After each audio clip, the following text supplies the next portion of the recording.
జై Telangana. Relax, no, I'm just telling you what we decided, what has to be, as per my experience, which is very little in front of you. Telangana ప్రజాస్వామ్య చరిత్రకు శ్రీకారం చుట్టిన శుభదినం. ప్రజల చేత, ప్రజల కొరకు ప్రజలే రాసుకున్న పోరాట చరిత్రమన్నది.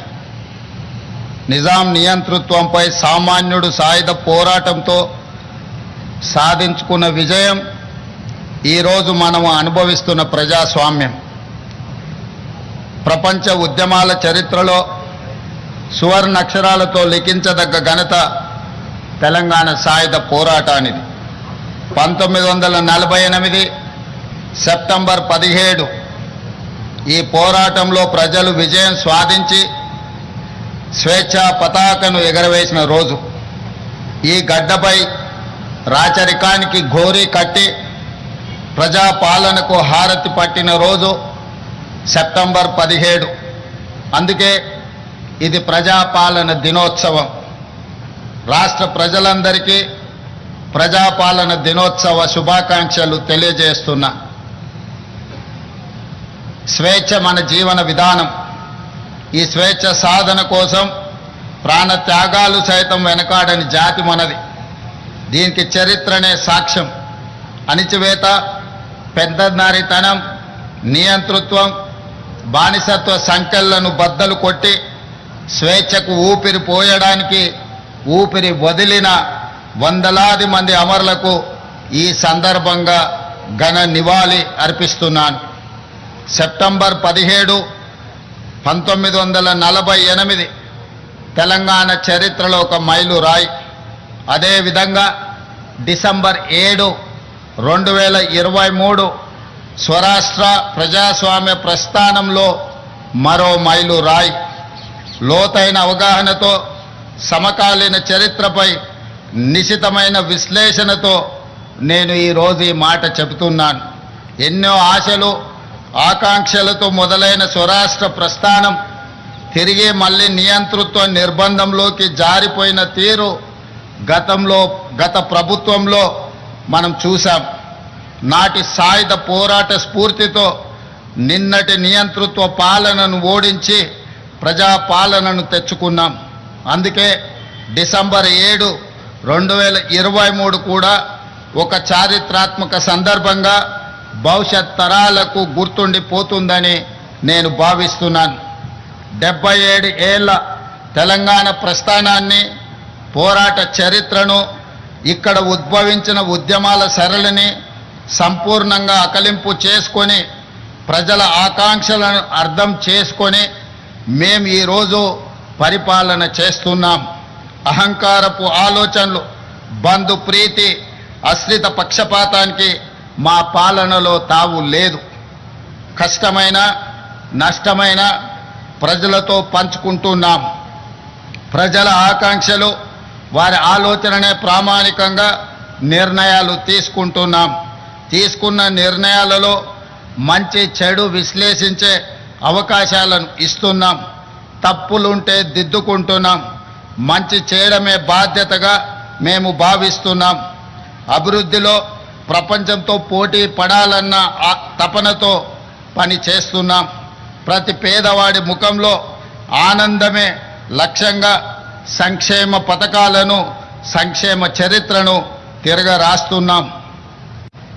7 దశాబ్దాలుగా తెలంగాణ ఆశిస్తున్న స్వేచ్ఛ, సామాజిక న్యాయం, సమాన అవకాశాలు మా ప్రభుత్వ ప్రాథమిక ఎజెండా. ఏ సామాజిక లక్ష్యాల కోసం తెలంగాణ తపించిందో, ఏ సమానత్వ సాధన కోసం మన గడ్డపై ఉద్యమాలు జరిగాయో, ఈ పవిత్ర లక్ష్య సాధననే మా ప్రాధాన్యత. అభివృద్ధిలోనే కాదు, స్వేచ్ఛ, సమాన అవకాశాలు, సామాజిక న్యాయం విషయంలో కూడా తెలంగాణ దేశానికి ఒక రోల్ మోడల్గా ఉంటుంది అని ఈ సందర్భంగా నేను తెలియజేస్తున్నాను. అదేవిధంగా మిత్రులారా, విద్యనే మన విజయానికి వజ్రాయుధమని నేను బలంగా విశ్వసిస్తున్నాను. ప్రపంచ స్థాయి అవకాశాలను అందుకోవడమే కాదు, శాసించే స్థాయి తెలంగాణ యువతకు రావాలి. దానికి విద్యనే ఒక మంచి మార్గం.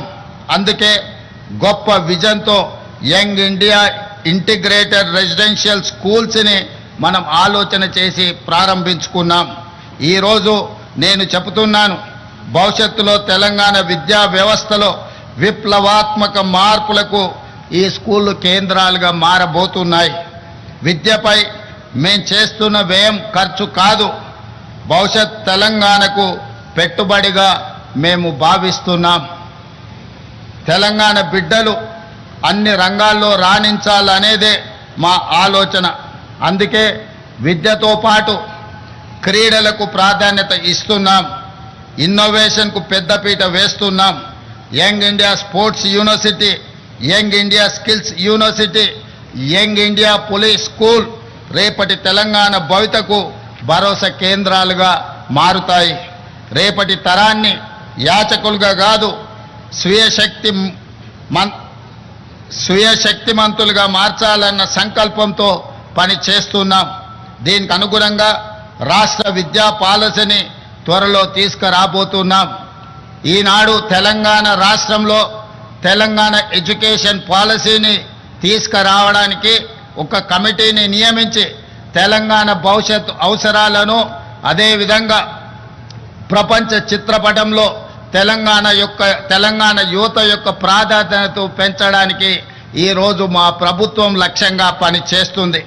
మిత్రులారా, మీకందరికీ తెలుసు, భూమి కోసం, భుక్తి కోసం, వ్యక్తి చాకిరి విముక్తి కోసం చాకలి ఐలమ్మ, మల్లు స్వరాజ్యం, ఆరుట్ల కమలాదేవి వంటి తెలంగాణ వీర వనితలు పోరాటంలో ముందుండి నాయకత్వ పటిమను చాటారు. ఆ నాయకత్వ వారసత్వాన్ని పునికి పుచ్చుకొని నేడు ప్రజాప్రభుత్వంలో మన ఆడబిడ్డల విజయగాథలను దేశానికి ఆదర్శంగా నిలుస్తున్నాయి.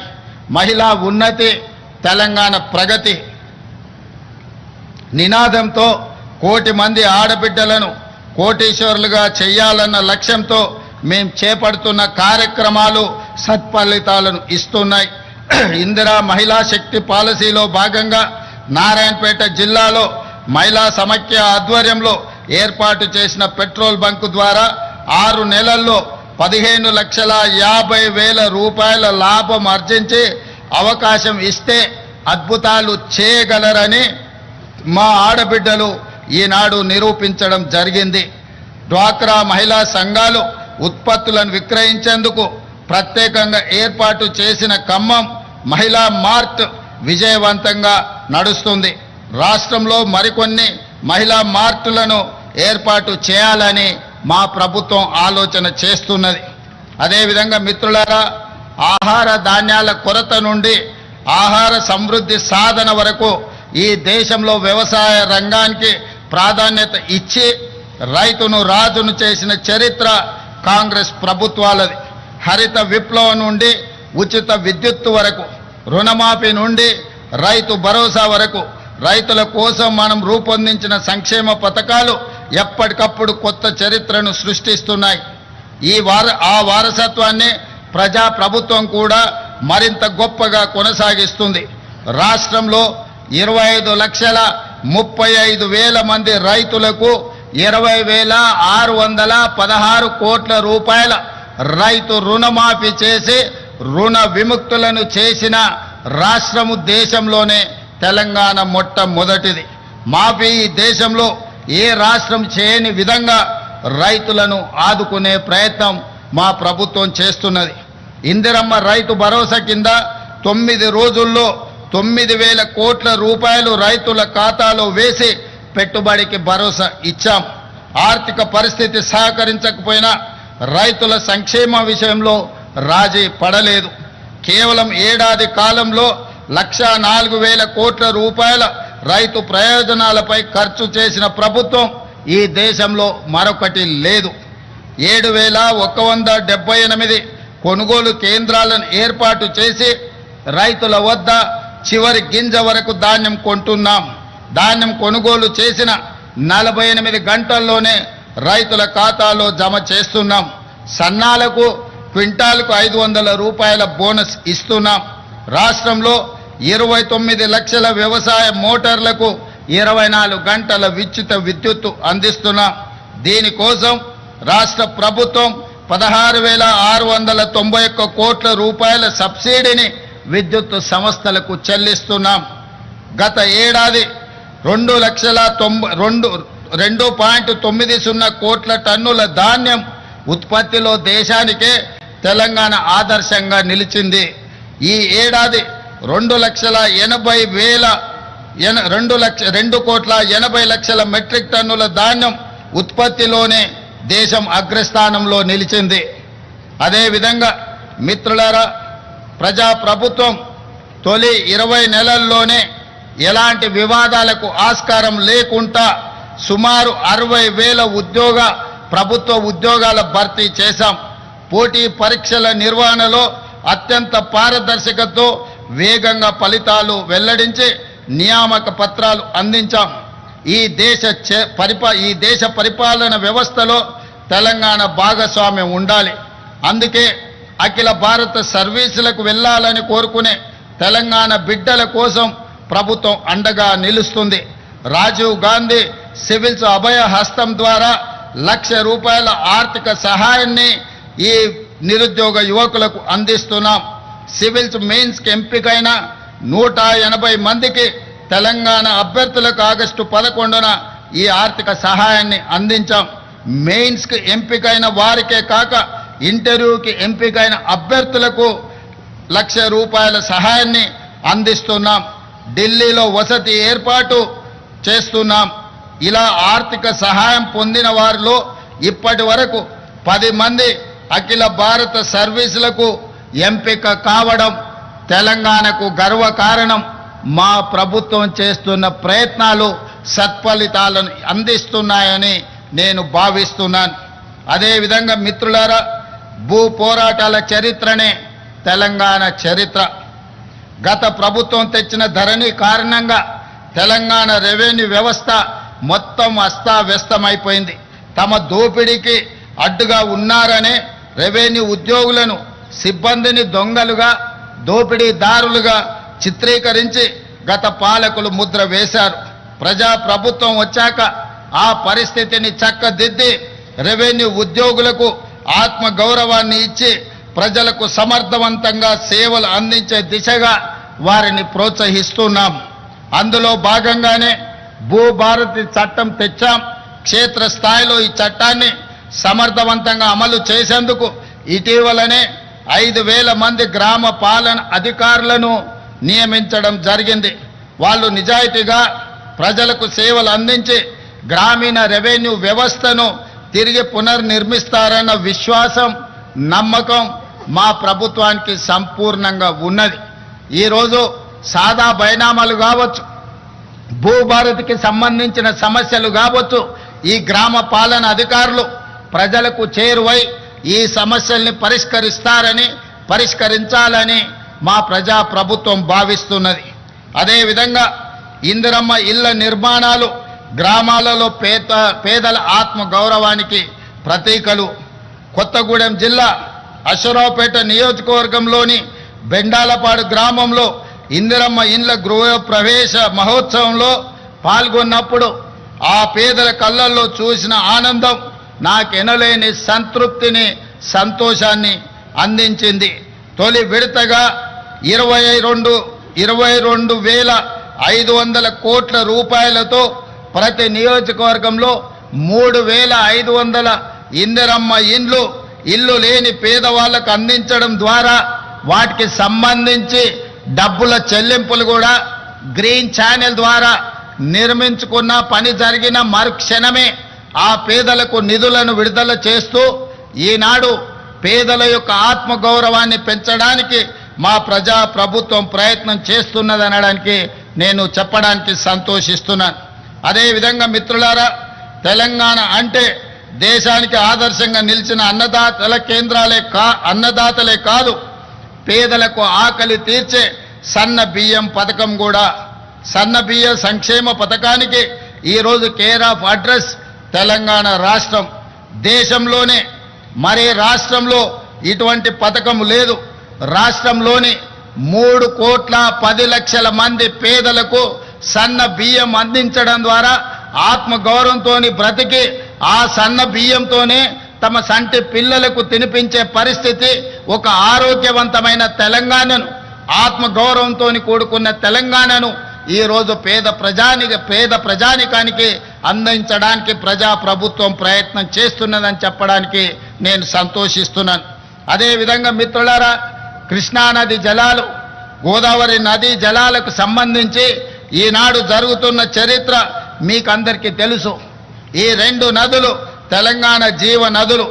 ఆ నదుల్లో మనకు హక్కుగా దక్కాల్సిన నీటి వాటాలపై రాజీ పడేది లేదు.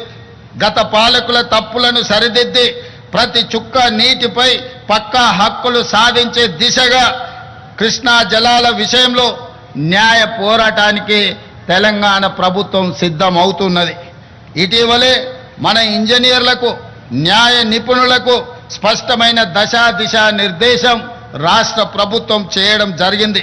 కృష్ణా జలాలలో తెలంగాణకు న్యాయంగా రావాల్సిన, ముఖ్యంగా నికర జలాలు, వరద జలాలు, మిగులు జలాలు మొత్తం కలిపితే తెలంగాణకు రావాల్సింది 904 టీఎంసీల నీళ్లు.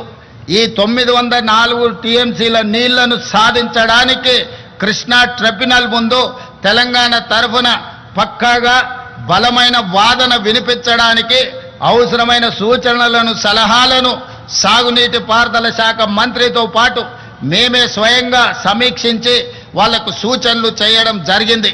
అందుకే ఈరోజు తెలంగాణ రాష్ట్రానికి కృష్ణా నదీ జలాలలో రావాల్సిన వాటా కోసము ఈ ప్రభుత్వం పక్కా ప్రణాళికతో పక్కడ్బందీగా ప్రయత్నం చేసి మనకు రావాల్సిన వాటాను సాధించుకుంటామని నేను ఈ సందర్భంగా తెలియజేస్తున్నాను. అదేవిధంగా ఈరోజు 2027 ఎస్ఎల్బీసీ టన్నెల్ ఆనాడు మొదలుపెట్టి వివిధ కారణాల చేత ఆగిపోయింది. ఈరోజు ఎస్ఎల్బీసీ టన్నెల్ పూర్తి చేస్తే కృష్ణానది జలాలలో మన వాటాలను వినియోగించడమే కాదు, నల్గొండ జిల్లాలో ఉన్న ఫ్లోరైడ్ సమస్యను పరిష్కరించడమే కాకుండా 3,60,000 ఎకరాలకు సాగునీరును అందించి నల్గొండ జిల్లాను పట్టి పీడిస్తున్న ఫ్లోరైడ్ సమస్యను పరిష్కరించడానికి ఎస్ఎల్బీసీ టన్నెల్ పూర్తి చేయాలి. ఈ ఎస్ఎల్బీసీ టన్నెల్ పూర్తి చేసే క్రమంలో మొన్న ప్రమాదం జరిగి కొంతమంది కార్మికులు చనిపోయినారు. ఆ కార్మికుల కుటుంబాలకు 25 లక్షల రూపాయల నష్టపరిహారం ఇవ్వడమే కాకుండా తిరిగి ఆ పనులను ప్రారంభించడానికి ఎస్ఎల్బీసీ టన్నెల్ని 2027 డిసెంబర్ 9లోగా పూర్తి చేసి తెలంగాణ రైతాంగానికి అంకితం చేయాలని, నల్గొండ ఫ్లోరైడ్ బాధితులను ఆదుకోవాలని ఒక సంకల్పంతో మేము ముందుకు వెళ్తున్నాం. ఎవరు ఎన్ని అడ్డంకులు కల్పించినా, అవాకులు చెవాకులు పేలినా మా ప్రయత్నంలో మేము వెనకడుగు వేయం. సమస్యలు వచ్చినప్పుడు నిటారుగా నిలబడి ఆ సమస్యల్ని అడ్డుకుంటాం, ఆ సమస్యల్ని పరిష్కరించుకుంటాం, తప్పుడు ప్రచారాలను తిప్పి కొడతామని చెప్పి ఈ సందర్భంగా తెలంగాణ సమాజానికి నేను తెలియజేయడానికి సంతోషిస్తున్నాను. అదేవిధంగా హైదరాబాద్ అనేది ఒక బ్రాండ్. ఈ బ్రాండే మన యొక్క ఇమేజ్ ప్రపంచ స్థాయిలో. అందుకే హైదరాబాద్ గేట్వే ఆఫ్ వరల్డ్గా తీర్చిదిద్దాలని ఈనాడు పూర్తి స్థాయిలో మన ప్రభుత్వం ప్రణాళికలు రచిస్తుంది. దాంట్లో భాగంగానే హైదరాబాదు మహానగరం మన బలం, మన బ్రాండ్. ఈ బ్రాండ్ను భవిష్యత్తులో ప్రపంచ వేదికపై సగర్వంగా నిలబెట్టే దీర్ఘకాలిక ప్రణాళికలను రచిస్తున్నాం. 2035 నాటికి తెలంగాణ $1 ట్రిలియన్ ఎకానమీగా, 2047 నాటికి $3 ట్రిలియన్ ఎకానమీగా ఎదగాలన్నదే తెలంగాణ ప్రభుత్వం యొక్క లక్ష్యం. అది సాధించిన నాడు భారతదేశానికే కాదు ప్రపంచానికే హైదరాబాద్ గేట్వేగా మారుతుంది. ఆ దిశగా మొత్తం రాష్ట్రానికి మేము మాస్టర్ ప్లాన్ తయారు చేస్తున్నాం. అంతర్జాతీయ ప్రమాణాలతో కూడిన మౌలిక సదుపాయాలతో హైదరాబాద్ తెలంగాణ ఉండాలన్నది మా ప్రభుత్వం యొక్క సంకల్పం.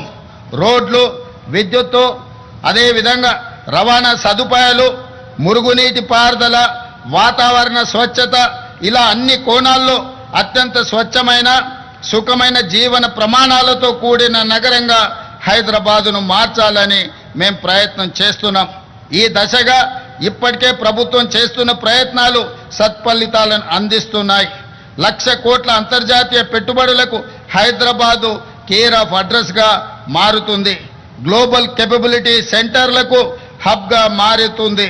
హైదరాబాదు నగరానికి వచ్చే 100 ఏళ్ల తాగునీటి అవసరాలకు శాశ్వత పరిష్కారంగా గోదావరి జలాలను తీసుకువస్తున్నాం. దీనికోసం 7,360 కోట్ల రూపాయలతో గోదావరి 2వ దశ 3వ దశ పనులను ఇటీవలనే ప్రారంభించుకున్నామని తెలియజేయడానికి నేను సంతోషిస్తున్నాను. హైదరాబాద్ బ్రాండ్ ఇమేజ్ని పెంచేలా మూసీ పునరుజ్జీవన ప్రాజెక్టు, గాంధీ సరోవర్ ప్రాజెక్టులు ఉండబోతున్నాయి. ఈనాడు దేశంలో గుజరాత్ సబర్మతి సరోవర్ రివర్ ఫ్రంట్ని, ఢిల్లీ గంగానది రివర్ ఫ్రంట్ని, ఉత్తరప్రదేశ్ యమునా నది రివర్ ఫ్రంట్, గంగా నది ఉత్తరప్రదేశ్లో, యమునా నది ఢిల్లీలో రివర్ ఫ్రంట్లుగా అక్కడి ప్రభుత్వాలు ప్రక్షాళన చేస్తున్నాయి. గుజరాత్తో, ఢిల్లీతో, ఉత్తరప్రదేశ్తో పోటీ పడి తెలంగాణ రాష్ట్రం మన మూసీ నది ప్రక్షాళన చేసి హైదరాబాద్ ఒక సుందరమైన నగరమే కాదు, వాతావరణ కాలుష్యానికి దూరంగా అభివృద్ధి చెందిన నగరంగా తీర్చిదిద్దడానికి ఈనాడు ప్రణాళికలు సిద్ధం చేస్తున్నాం. ఈ ప్రణాళికలతో ముందుకు వెళ్తున్న సందర్భంలో ఎదురైతున్న ఛాలెంజ్లను పరిష్కరించుకుంటూ మూసీ పరివాహక ప్రాంతంలో నిరుపేదలు అత్యంత కష్టమైన జీవితాన్ని గడుపుతున్నారు.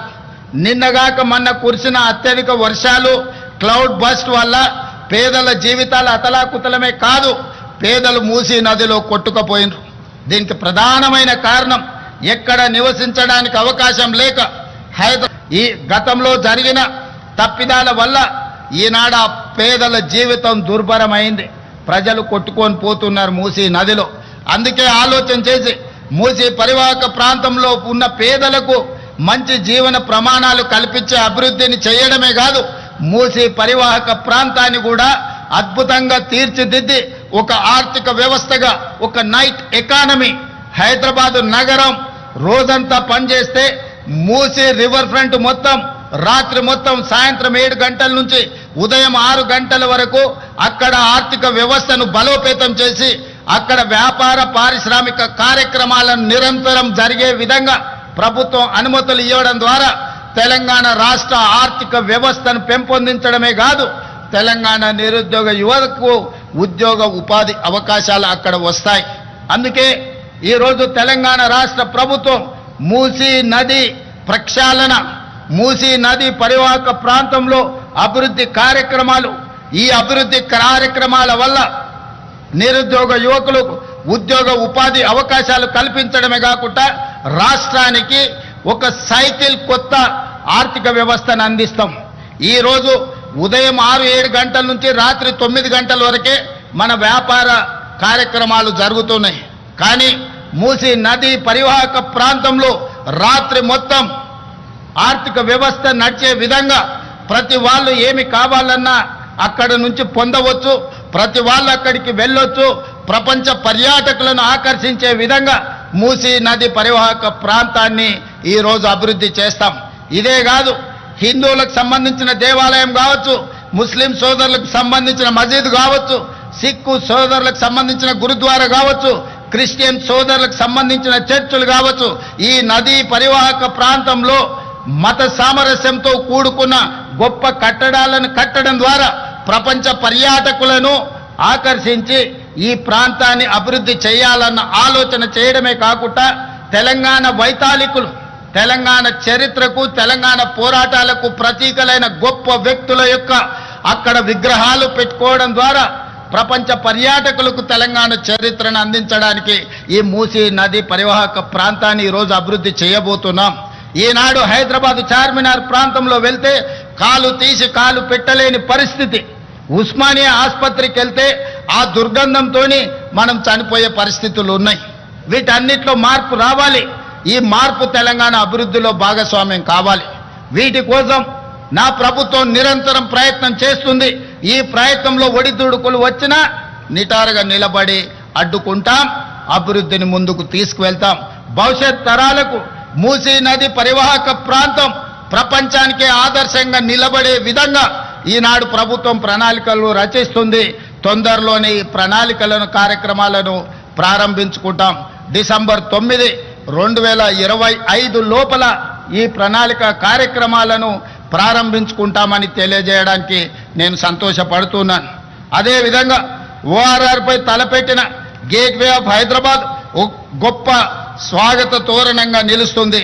24,000 కోట్ల రూపాయల అంచనాతో మెట్రో 2వ దశ విస్తరణ ప్రాజెక్టును చేపట్టబోతున్నాం.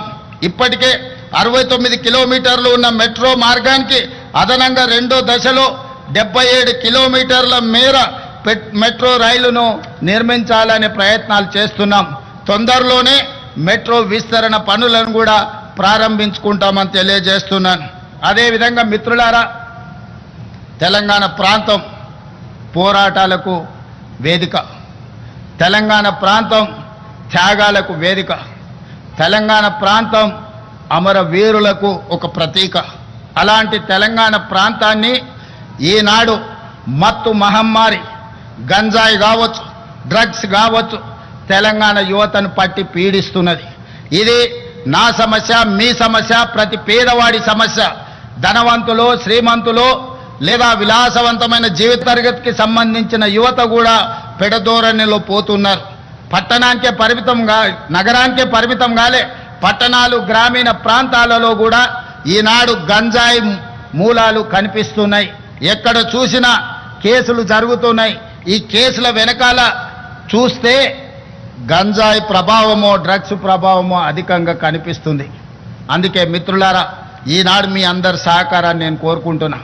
ప్రజలు ఇందులో సంపూర్ణంగా ఈ ప్రభుత్వంతో కలిసి రావాలి. కొంతమందికి ఇష్టం లేకపోవచ్చు, కొంతమందికి మా ప్రయత్నం నచ్చకపోవచ్చు, కానీ ప్రజల నుంచి నేను ఆశిస్తున్నా మీరందరు అండగా నిలబడాలి. అందుకే గతంలో జరిగిన పరిణామాలు మీకు తెలుసు. డ్రగ్స్కు సంబంధించి Hyderabad gateway of Hyderabad for development అనుకుంటా డ్రగ్స్కి గేట్వేగా కొంతమంది మార్చుకోవడం జరిగింది. అందుకే ఈనాడు ఈ డ్రగ్స్ను నియంత్రించడానికి ఈగల్ ఫోర్స్ను తీసుకొచ్చినాం. ఎక్కడైనా మీకు అందరికీ తెలుసు, గద్ద ఆకాశంలో ఎన్ని వందల మీటర్ల పైన ఎగిరినా తన టార్గెట్ను నిశితంగా గమనించి పక్కాగా గద్ద తను చేయాల్సిన పని చేస్తుంది. అందుకే ఈరోజు తెలంగాణ రాష్ట్రంలో ఈ గంజాయిని, డ్రగ్స్ను నిర్మూలించడానికి ఈగల్ ఫోర్స్ను తీసుకొచ్చినాం. ఇది భవిష్యత్తులో తెలంగాణ యువతను సరైన దారిలో పెట్టడానికి, ఈ డ్రగ్స్, గంజాయి వ్యాపారాలు చేసే వాళ్ళను నిర్మూలించడం కోసం ఈనాడు ఈ వ్యవస్థను మనం ఏర్పాటు చేసుకోవడం జరిగింది. కొంతమందికి నచ్చకపోవచ్చు, అయినా ఇందులో వెనుకడుగు వెయ్యాలన్న ఆలోచన లేదు. మొన్న జరిగిన ప్రపంచ దేశాలలో 138 దేశాలు ఈ గంజాయి డ్రగ్స్ నిర్మూలన మీద ఒక పోటీ జరిగింది. దాంట్లో Hyderabad police world police summit WPS 2025లో డ్రగ్ కంట్రోల్ కేటగిరీలో మన హైదరాబాద్ నార్కోటిక్ ఎన్ఫోర్స్మెంట్ వింగ్ ప్రథమ బహుమతి సాధించింది. 138 దేశాలలో గంజాయి డ్రగ్స్ను నియంత్రించడంలో పోలీస్ వ్యవస్థల మధ్యలో పోటీ జరిగితే హైదరాబాదు నగర పోలీస్ వ్యవస్థ ప్రపంచంలోనే ప్రథమ స్థానంలో నిలబడ్డది. అంటే ఈరోజు మా ప్రభుత్వం గంజాయి డ్రగ్స్ను నియంత్రించడానికి ఏ రకంగా మన పోలీస్ వ్యవస్థ ప్రయత్నం చేస్తుందో మీరందరూ గమనించాలి. కాబట్టి మిత్రులారా, ఈరోజు గంజాయి డ్రగ్స్కి సంబంధించి ఎంత పెద్దవారు ఉన్నా, ఎవరు బంధువులున్నా, ఎవరు మిత్రులున్నా, ఎవరిని ఈ ప్రభుత్వం వదలదు. వాళ్ళ పట్ల కఠినంగా వ్యవహరిస్తుంది.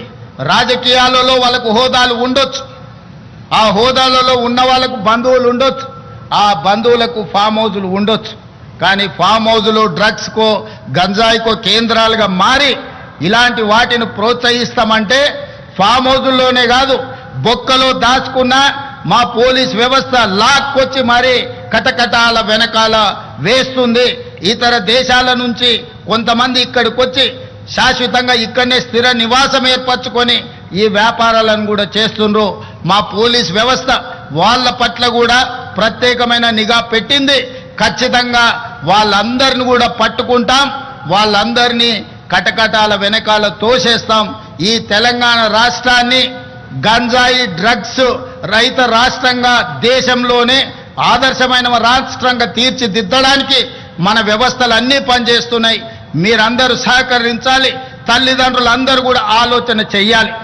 మనం ఎంత కష్టపడి జీవితంలో ఎన్ని విజయాలు సాధించినా, ఎన్ని ఆస్తులు అంతస్తులు కూడబెట్టినా, మన పిల్లలు వ్యసన పరులై గంజాయికో డ్రగ్స్కో బానిసలైతే మన బాధ ఏ విధంగా ఉంటుందో ఒకసారి ఆలోచన చేయండి. ఈరోజు ఈ ప్రభుత్వం చేస్తున్న చిత్తశుద్ధితో కూడుకున్న ఈ ప్రయత్నాన్ని రాజకీయాలకు అతీతంగా, వ్యక్తిగతమైన దేశాలకు అతీతంగా ఈ ప్రభుత్వానికి సహకరించాల్సిన అవసరం ఉన్నది. ఈ విషయంలో వితండవాదం చేయడం కానీ, ప్రభుత్వం చేస్తున్న ప్రయత్నాలను తప్పుపట్టే వాళ్లను తెలంగాణ సమాజం బహిష్కరించాలి. ఈ దేశంలో, ఈ రాష్ట్రంలో గంజాయి కానీ డ్రగ్స్ కానీ ఆనవాళ్ళు ఉండొద్దు. ఈ తెలంగాణ రాష్ట్రం పోరాటాలకు వేదిక, త్యాగాలకు పునాదులు. ఈడ అమరవీరులు గొప్ప త్యాగాలు చేసిన చరిత్ర ఉన్నది. ఈ చరిత్ర కాలగర్భంలో కలిసిపోకూడదు. ఈ గంజాయి డ్రగ్స్ బ్యాచ్ను వదలకూడదు. వాళ్ళ పట్ల కఠినంగా వ్యవహరిస్తామని చెప్పి నేను ఈ సందర్భంగా 4 కోట్ల తెలంగాణ ప్రజలకు నేను మాట ఇస్తున్నాను. అదేవిధంగా మిత్రులారా, తెలంగాణ రైజింగ్ 2047 ఏ గ్రామమైనా, ఏ జిల్లా అయినా, ఏ రాష్ట్రమైనా, ఏ దేశమైనా, ఏ సంస్థ అయినా పక్కా ప్రణాళికలను పకడ్బందీగా తయారు చేసుకొని వాటిని అమలు చేసుకుంటూ ముందుకు వెళితే విజయాలు సాధించడం పెద్ద విషయం కాదు. ఆ విధమైన ప్రణాళికల కోసమే తెలంగాణ రాష్ట్ర ప్రభుత్వం తెలంగాణ రైజింగ్ 2047 విజన్ డాక్యుమెంట్ను పూర్తి చేసుకుంటున్నాం. 2047కి దేశానికి స్వతంత్రం వచ్చి 100 సంవత్సరాలు పూర్తి చేసుకోబోతున్నాం.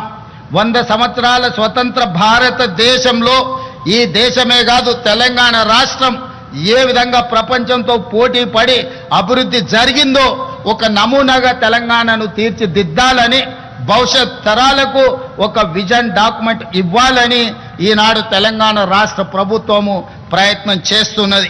ఈ రాష్ట్ర ప్రభుత్వం చేస్తున్న ప్రయత్నం తెలంగాణ రైజింగ్ 2047 విజన్ డాక్యుమెంట్ని డిసెంబర్ 9, 2025 నాడు తెలంగాణ జాతికి అంకితం చేయడం జరుగుతుంది అని చెప్పి నేను ఈ సందర్భంగా మిత్రులందరికీ సవినయంగా తెలియజేస్తున్నాను. అదేవిధంగా మిత్రులారా, ఈ పాలసీ డాక్యుమెంటే తెలంగాణ ఆర్థిక వ్యవస్థకు, అభివృద్ధికి ఒక గేమ్ చేంజర్గా మారుతుంది. అందుకే ఈనాడు మేధావులు తెలంగాణ అభివృద్ధిలో భాగస్వాములు కావాలనుకున్న వాళ్ళు ఈ ప్రభుత్వానికి సూచనలు, సలహాలు ఇవ్వండి. మీ అనుభవాన్ని తెలంగాణ కోసం వినియోగించండి. ఈ తెలంగాణ రాష్ట్రం చేసే ప్రణాళిక తెలంగాణ రైజింగ్ 2047 విజన్ డాక్యుమెంట్ ఈ దేశానికే ఆదర్శంగా నిలబడాలి. ఈరోజు నీతి ఆయోగ్ కావచ్చు, ప్రధానమంత్రి సమావేశాలలో తెలంగాణ రాష్ట్ర ప్రభుత్వం తరఫున నేను, మా ఉప ముఖ్యమంత్రి గారు ఈ అంశాలను ప్రస్తావించినప్పుడు కేంద్ర ప్రభుత్వం కూడా ఆసక్తిగా వినడం జరిగింది. మా ప్రణాళికలకు సహకరించడానికి కూడా మాట ఇవ్వడం జరిగింది. అందుకే ఈరోజు మనం రచించుకోబోయే తెలంగాణ రైజింగ్ 2047 రాబోయే 100 సంవత్సరాలకు అభివృద్ధి నమూనాగా పక్కా ప్రణాళికతో ముందుకు వస్తున్నాం. ఈ ప్రణాళిక తెలంగాణ ముఖ చిత్రాన్ని మార్చబోతుంది. ఈ ప్రణాళికనే తెలంగాణ నిరుద్యోగ యువతకు ఉజ్వల భవిష్యత్తును అందించబోతుంది అని చెప్పి నేను ఈ సందర్భంగా తెలియజేస్తున్నాను మిత్రులారా. అదేవిధంగా ఇందులో భాగంగానే భారత్ ఫ్యూచర్ సిటీ ఈరోజు 400 సంవత్సరాల ముందు కులీ కుతుబ్ షాహీలు, నిజాం సర్కార్లు, అదేవిధంగా బ్రిటిషర్సు, అదేవిధంగా ఉమ్మడి రాష్ట్రంలో ఆనాటి ముఖ్యమంత్రులు ఈరోజు హైదరాబాద్ను, సికింద్రాబాద్ను, సైబరాబాద్ను నిర్మించడం జరిగింది. ఈరోజు మన అవసరాలు పెరిగిపోయినాయి. ఈరోజు ఉన్న వ్యవస్థ, ఈ ఉన్న మొత్తం మనకున్న సిస్టమ్ అంతా కూడా సరిపోవడం లేదు. అందుకే ఈరోజు తెలంగాణ రాష్ట్ర ప్రభుత్వం పూర్తి స్థాయిలో ఆలోచన చేసి ఒక గొప్ప నగరాన్ని నిర్మించాలి. అది భారత్కే ఒక ఫ్యూచర్ సిటీగా, ఒక భవిష్యత్తు నగరంగా ఉండాలని ఆలోచన చేసి శంషాబాద్ ఎయిర్పోర్ట్కు కూతవేటు దూరంలో ఈనాడు భారత్ ఫ్యూచర్ సిటీని ప్రణాళికలు చేస్తున్నాం. దాదాపుగా 30,000 ఎకరాలలో ప్రపంచంలోనే ఒక అభివృద్ధి చెందిన నగరంగా ఈరోజు కొత్త నగరాన్ని నిర్మించుకోబోతున్నాం. దీనికి కూడా తొందరలోనే పనులు ప్రారంభిస్తాం. వాటన్నిటి కూడా ప్రణాళికలు సిద్ధమైనవి. కొంతమంది అక్కడి ప్రాంత రైతులను, ఆ ప్రాంత ప్రజలను రెచ్చగొట్టాలన్న ఆలోచన చేస్తారు. వాళ్ళు చేయనిది ఇతరులు ఎవరు చేసినా వాళ్ళ యొక్క అక్కసు, అసూయ వాళ్ళ మాటల్లో కనిపిస్తుంది. ఇలాంటి వాటిని తిప్పికొట్టాలి. ఒక గొప్ప నగరాన్ని నిర్మించుకునే అవకాశం ఈ తెలంగాణ రాష్ట్ర ప్రజలకు దక్కింది. అందుకే భారత్ ఫ్యూచర్ సిటీ నిర్మాణంలో ఆ ప్రాంత రైతులు కానీ ఆ ప్రాంత ప్రజాప్రతినిధులు అందరూ కలిసి రావాలి. వాళ్ళందరికీ అవగాహన కల్పించే కార్యక్రమాన్ని కూడా రాష్ట్ర ప్రభుత్వం తీసుకుంటుంది. రేపు భవిష్యత్ నగరం ప్రపంచానికే వేదిక కాబోతుంది. పెట్టుబడులకు కానీ సాంకేతిక నైపుణ్యాన్ని కానీ అభివృద్ధి ప్రణాళికలకు అదొక వేదిక కాబోతుంది. ఇది తెలంగాణ రాష్ట్ర ఆదాయాన్ని పెంచడమే కాకుండా తెలంగాణ రాష్ట్రాన్ని ఆర్థిక రంగంలో నిలదొక్కునేలా చేసి ఒక ధనిక రాష్ట్రంగా తెలంగాణను తీర్చిదిద్దే అవకాశం ఉంది. దానికి కూడా మీరందరి సహకారం ఉండాలి, ప్రజలకు అవగాహన కల్పించాలి అని చెప్పి మన వాళ్ళందరినీ ప్రజాప్రతినిధులను ప్రజా సంఘాలను కూడా నేను రిక్వెస్ట్ చేస్తున్నాను. దానికి రీజనల్ రింగ్ రోడ్డు అభివృద్ధికి రాచమార్గంగా బారబోతుంది.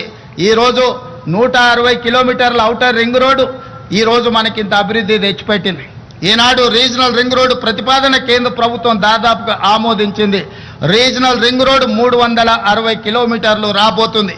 రీజనల్ రింగ్ రోడ్డుతో పాటు రీజనల్ రింగ్ రైలు ప్రణాళికలు కూడా కేంద్ర ప్రభుత్వం దాదాపుగా ఆమోదించింది.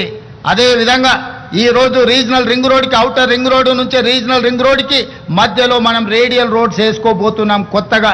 ఈరోజు హైదరాబాద్ కానీ బెంగళూరు రోడ్డు కానీ లేకపోతే ముంబై రోడ్డు కానీ ఆల్రెడీ గ్రామాలు పట్టణాలు అభివృద్ధి చెందినాయి. రోడ్డు వైడనింగ్లో వాటిని కూలగొట్టాలంటే చాలా కష్టమైన పని అయింది, పేదలకు నష్టం జరుగుతుంది. అందుకే నూతనంగా రేడియల్ రోడ్స్ ప్లాన్ చేస్తున్నాం. ఈనాడు మనము ఫ్యూచర్ సిటీ నుంచి ఒక రేడియల్ రోడ్, అదేవిధంగా బుద్వేల్ కోత్వాల్గూడ నుంచి ఈరోజు చందన్వాల్లి నుంచి కొడంగల్ వరకు ఇంకొక రేడియల్ రోడ్డుని ఈ రకంగా 10 నుంచి 12 రేడియల్ రోడ్స్ని ఔటర్ రింగ్ రోడ్డు నుంచి రీజనల్ రింగ్ రోడ్డుకు వేయదలుచుకున్నాం. ఇదే కాదు, ఈనాడు కేంద్ర ప్రభుత్వంతో మాట్లాడినాం. బుల్లెట్ ట్రైన్ అంటే జనాలు జపాన్ గురించి జపాన్ వైపు చూస్తారు. జపాన్ తర్వాత నరేంద్ర మోడీ గారు గుజరాత్కు తీసుకెళ్ళాడు. నేను అడిగిన ప్రధానమంత్రి గారిని మాకు కూడా బుల్లెట్ ట్రైన్ కావాలి, సౌత్లో ఉండే నగరాలకు కనెక్టివిటీ పెరగాలని. మొన్న జరిగిన ప్రభుత్వ సమీక్షలో కేంద్ర ప్రభుత్వం నుంచి ప్రతినిధులు వచ్చిండ్రు. ఈనాడు ఫ్యూచర్ సిటీ నుంచి అమరావతి నుంచి చెన్నైకి బుల్లెట్ ట్రైన్, అదేవిధంగా ఫ్యూచర్ సిటీ నుంచి బెంగళూరుకు బుల్లెట్ ట్రైన్, బెంగళూరు నుంచి చెన్నైకి బుల్లెట్ ట్రైన్ ప్రతిపాదనలు ఈరోజు మన ముందు ఉన్నాయి. భవిష్యత్తులో ఎక్స్ప్రెస్ గ్రీన్ ఫీల్డ్ హైవేలే కాదు, వాటితో పాటు బుల్లెట్ ట్రైన్ కూడా ఈరోజు మనకు రాబోతుంది. ఇవన్నీ కూడా గ్రోత్ ఇంజన్లుగా మారబోతున్నాయి. అందుకే మనకు ఈరోజు తెలంగాణ అభివృద్ధి ప్రణాళిక ఒక గొప్పగా మనం ప్రయత్నం చేస్తున్నాం. వీటన్నిటిలో మీ అందరి సహకారం ఉండాలి. జపాన్, సింగపూర్ లాంటి దేశాలు అభివృద్ధి చెందినాయని మాట్లాడుతున్నాం. అభివృద్ధి చెందడానికి ప్రధానమైన కారణం నాయకుల యొక్క సంకల్పం, ప్రభుత్వాల యొక్క ప్రణాళిక. అందుకే ఈనాడు జపాన్ కావచ్చు, సింగపూర్ కావచ్చు, లేకపోతే ఇతర అభివృద్ధి చెందిన దేశాలు ఏవైనా సరే మన ప్రాంతం వెనుకబడి ఉండకూడదు. మనకు మేధస్సు ఉంది, మనకు పరిస్థితులు ఉన్నాయి, మనకు ప్రణాళికలు ఉన్నాయి. వీటిని అమలు చేసే సంకల్పం ఒకటే ఇంతకాలం లేదు తెలంగాణ రాష్ట్రంలో. ఇప్పుడు ఆ సంకల్పంతో తెలంగాణ రాష్ట్ర ప్రభుత్వం ప్రయత్నం చేస్తుంది. అక్కడక్కడ భూమి కోల్పోతున్న రైతులకు సరైన నష్టపరిహారం ఇచ్చి ఆదుకుంటాం. వాళ్ళందరూ కూడా అభివృద్ధికి సహకరించాలి. కొంతమంది రాజకీయాల కోసం కొన్ని ఆలోచనలు చేసి ఈ స్థలాలు పోతున్న రైతులను రెచ్చగొట్టాలని రోడ్ల మీదకి తేవాలనే ప్రయత్నం చేస్తున్నారు. ఈ ప్రయత్నాలు తెలంగాణ అభివృద్ధిని అడ్డుకుంటాయి. తెలంగాణ అభివృద్ధి నిరోధకులుగా కొంతమంది మారి రాజకీయ స్వార్థం కోసం ఎవరైనా పని చేస్తే వాళ్ళ పట్ల తెలంగాణ సమాజం అప్రమత్తంగా ఉండాలి. ఈనాడు తెలంగాణ అభివృద్ధి చేసుకోకపోతే, మనం ఈనాడు తెలంగాణను ప్రపంచంతో పోటీ పడే విధంగా తీర్చిదిద్దుకోకపోతే మన భవిష్యత్ తరాలకు మనమే తీరని నష్టం చేసిన వాళ్ళమవుతాం. కాబట్టి ఈనాడు మనందరం ఒక ప్రతిజ్ఞ తీసుకుందాం, తెలంగాణ అభివృద్ధిలో భాగస్వామ్యం అవుదాం. ఈ తెలంగాణను ప్రపంచంతో పోటీ పడే విధంగా తీర్చిదిద్దుకుందాం. ఎన్నికలు వచ్చినప్పుడు ఎన్నికల్లో పోటీ పడదాం. జెండాలు పక్కన పెట్టండి. ఈ రోజు ప్రభుత్వం ప్రణాళికబద్ధంగా చేస్తున్న అభివృద్ధిలో కలిసి రాండి. ఒకవేళ రావడం ఇష్టం లేకపోతే మీరు మౌనంగా ఉన్నా పర్వాలేదు. ఈ ప్రభుత్వం ప్రజల కోసం నిరంతరం పని చేస్తానే ఉంటుంది. ప్రజలు ఇచ్చిన మాట, ప్రజలు ఇచ్చిన ఆశీర్వాదం మాకు అండగా ఉన్నంత కాలం ఈ తెలంగాణ రాష్ట్రాన్ని అభివృద్ధి పదం వైపు నడిపిస్తాం. ఈ రోజు సంక్షేమము, అభివృద్ధి రెండు కళ్ళు తెలంగాణ రాష్ట్ర ప్రభుత్వానికి. ఈ సంక్షేమాన్ని ఈ అభివృద్ధిని రెండు కళ్ళలాగా భావించి ప్రపంచంతోనే పోటీ పడే విధంగా తెలంగాణ రాష్ట్రాన్ని తీర్చిదిద్దుతానని మీ అందరి సహకారం మీ అందరి ఆశీర్వాదం ఉండాలని ఈ వేదిక మీద నుంచి విజ్ఞప్తి చేస్తూ మీ అందరి దగ్గర సెలవు తీసుకుంటున్న మిత్రులారా, జై హింద్, జై తెలంగాణ.